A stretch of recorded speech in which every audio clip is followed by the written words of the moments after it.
భారతదేశం ఎన్నో అద్భుతాలను తనలో దాచుకున్న ఒక పురాతన నాగరికత. మన పూర్వీకులు నిర్మించిన దేవాలయాలు ఇప్పటికీ శాస్త్రవేత్తలను ఆశ్చర్యపరుస్తూనే ఉన్నాయి. అలాంటి రహస్యాల్లో ఒకటి ఆంధ్రప్రదేశ్లోని లేపాక్షి ఆలయంలో దాగి ఉంది. ఈ ఆలయంలో ఉన్న ఒక రాతి స్తంభం నేలను పూర్తిగా తాకదు. అవును, అది గాల్లో వేలాడుతున్నట్టుగా కనిపిస్తుంది. ఇది ఎలా సాధ్యమైంది? వందల సంవత్సరాల క్రితమే ఇలాంటి నిర్మాణం ఎలా చేశారు? ఈరోజు మనం ఆ అద్భుతమైన రహస్యాన్ని తెలుసుకోబోతున్నాం.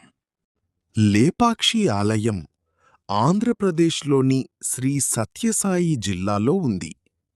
ఈ ఆలయాన్ని 16వ శతాబ్దంలో విజయనగర సామ్రాజ్య కాలంలో నిర్మించారు. ఇక్కడి శిల్పకళ ప్రపంచ ప్రసిద్ధి పొందింది. ప్రతి స్తంభం, ప్రతి రాతిగోడ పురాతన భారతీయుల అద్భుతమైన ప్రతిభను చూపిస్తుంది. కాని ఈ ఆలయాన్ని ప్రపంచవ్యాప్తంగా ప్రసిద్ధి చేసినది ఒక ప్రత్యేకమైన స్తంభం. దానినే ఫ్లోటింగ్ పిల్లర్ అంటారు. ఈ స్తంభం పూర్తిగా నేలపై నిలబడలేదు. దాని కింద చిన్న ఖాళీ ఉంటుంది. అక్కడ నుంచి గుడ్డను కూడా తీసుకెళ్లవచ్చు. మొదటిసారి చూసేవారికి ఇది నిజంగా మాయలా అనిపిస్తుంది. ఇంత భారీ రాతి స్తంభం నేలను పూర్తిగా తాకకుండా ఎలా నిలబడగలిగింది? ఇప్పటికీ ఈ ప్రశ్నకు పూర్తి సమాధానం దొరకలేదు. పర్యాటకులు అక్కడికి వెళ్లి తమ కళ్లతో చూసి ఆశ్చర్యపోతుంటారు. కొంతమంది నిపుణులు ఇది అసాధారణమైన ఇంజనీరింగ్ ప్రతిభ అని చెబుతున్నారు. పురాతన భారతీయులకు బరువు సమతుల్యతపై అద్భుతమైన అవగాహన ఉండేదని భావిస్తున్నారు. ఈ ఆలయంలోని మొత్తం నిర్మాణం ఒక ప్రత్యేకమైన బ్యాలెన్స్పై ఆధారపడి ఉందని కొందరు చెబుతారు. ఆ కాలంలో కంప్యూటర్లు లేవు, ఆధునిక యంత్రాలు లేవు. అయినా ఇంత ఖచ్చితమైన నిర్మాణం ఎలా సాధ్యమైంది? అదే ఈ ఆలయపు గొప్ప రహస్యం. బ్రిటిష్ కాలంలో కొందరు ఇంజనీర్లు ఈ రహస్యాన్ని తెలుసుకోవడానికి ప్రయత్నించారని చెబుతారు. స్తంభాన్ని కదిలించి ఎలా నిలబడిందో తెలుసుకోవాలని చూశారట. కాని ఆ ప్రయత్నం తర్వాత ఆలయంలోని నిర్మాణం కొద్దిగా మారిపోయిందని స్థానిక కథలు చెబుతున్నాయి. దాంతో వారు మరింతగా పరిశోధన చెయ్యలేదని అంటారు. ఇది నిజమా కాదా అన్నది పూర్తిగా తెలియకపోయినా ఈ కథ ఆలయ రహస్యాన్ని మరింత ఆసక్తికరంగా మార్చింది.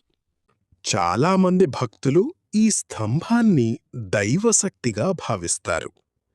ఈ ఆలయానికి సంబంధించిన ఎన్నో పురాణ కథలున్నాయి. కొంతమంది ఇది దేవతల ఆశీర్వాదంతో నిర్మించబడిందని నమ్ముతారు. పురాతన భారతీయులు విజ్ఞానాన్ని, ఆధ్యాత్మికతతో కలిపి నిర్మాణాలు చేశారని కొందరు చెబుతున్నారు.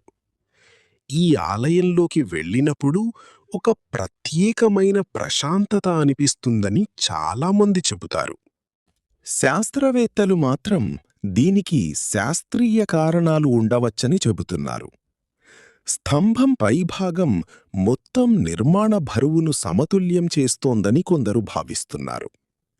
ఇంకొందరు ఇది నిర్మాణ సమయంలో ఉద్దేశపూర్వకంగా చేసిన డిజైన్ అని అంటున్నారు. కాని ఇప్పటికీ పూర్తిగా నిరూపించబడిన సమాధానం లేదు.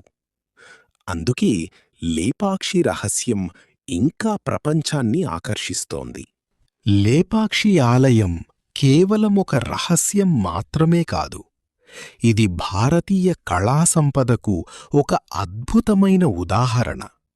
ఇక్కడి శిల్పాలు, గోడలపై చెక్కిన కథలు, ప్రతి రాతి నిర్మాణం మన చరిత్ర గొప్పతనాన్ని తెలియజేస్తాయి.